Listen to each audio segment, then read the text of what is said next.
भगवान विष्णु के अवतार में से एक अवतार भगवान कपिल का है। भगवान के कपिल अवतार के जीवन के वृतांत के बारे में इस कथा में बताया गया है। आप भी जानना चाहते हैं भगवान कपिलावतार के बारे में, तो इस कथा के माध्यम से जानिए भगवान के 24वें अवतार के बारे में। भगवान ब्रह्मा अपने पुत्र महर्षि कर्दम को सृष्टि की वृद्धि के लिए आदेश दिया। महर्षि कर्दम पिता की आज्ञा स्वीकार करके बिंदुसर तीर्थ के समीप जाकर कठोर तपस्या में लग गए। उस समय तप ही मनुष्य की समस्त इच्छाओं की पूर्ति का साधन था। महर्षि की तपस्या से प्रसन्न होकर भगवान नारायण प्रकट हुए। उन्होंने महर्षि से कहा, महाराज मनु की कन्या देवहूति तुम्हारे अनुरूप योग्य पत्नी सिद्ध होगी, तुम्हारे उद्देश्य की पूर्ति में सहायक होगी। अतः महाराज मनु देवहूति को लेकर तुम्हारे आश्रम पर पधारे। तब तुम उन्हें देवहूति से विवाह करने की स्वीकृति दे देना। कालांतर में मैं स्वयं तुम्हारे माध्यम से देवहूति के गर्भ से अवतार लूंगा। संसार को साक्ष्य शास्त्र एवं भक्ति का उपदेश करूंगा। एक दिन महाराज मनु महर्षि कर्दम के आश्रम पर पधारे और महर्षि का देवहूति के साथ विवाह हो गया। विवाह के बाद भी महर्षि अपनी तपस्या में ही लगे रहे।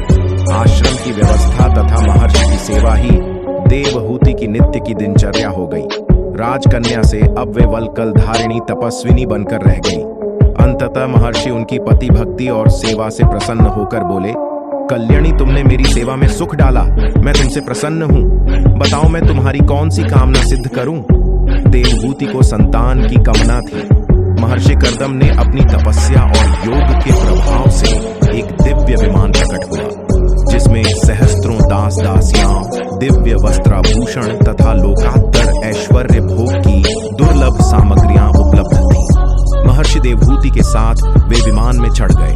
विमान में गृहस्थ सुखों का भोग करते हुए वर्षों बीत गए। देवहूति ने 9 पुत्रियों को जन्म दिया, जिनका विवाह महर्षि मरीच, अत्रि, अंगिरा आदि के साथ हुआ।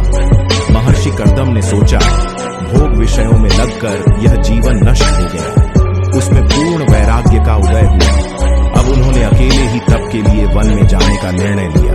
देवहूति ने अत्यंत व्याकुल होकर उनसे दीन शब्दों में कहा, देव ने इंद्रियों के विषय में मूढ़ बनी रही। मैं आपके प्रभाव से अनभिज्ञ रही, फिर भी आप जैसे महापुरुष का संग कल्याणकारी होना चाहिए। अतः मेरे उद्धार का मार्ग बताने की कृपा करें। महर्षि बोले, भद्रे व्याकुल न हो, तुम्हारे गर्भ से परम पुरुष प्रकट होने वाला है। वे तुम्हें तत्व ज्ञान का उपदेश करेंगे। मैं उनका दर्शन करके ही यहाँ से जाऊंगा। समय पर भगवान कपिल ने देवहूति के गर्भ से अवतार लिया। महर्षि उनका दर्शन करके और आदेश लेकर तप के लिए वन में चले गए। भगवान कपिल ने माता को तत्व का उपदेश देते हुए कहा, यह मन ही मनुष्य के बंधन और मोक्ष का कारण है। विषयों में आसक्त होने,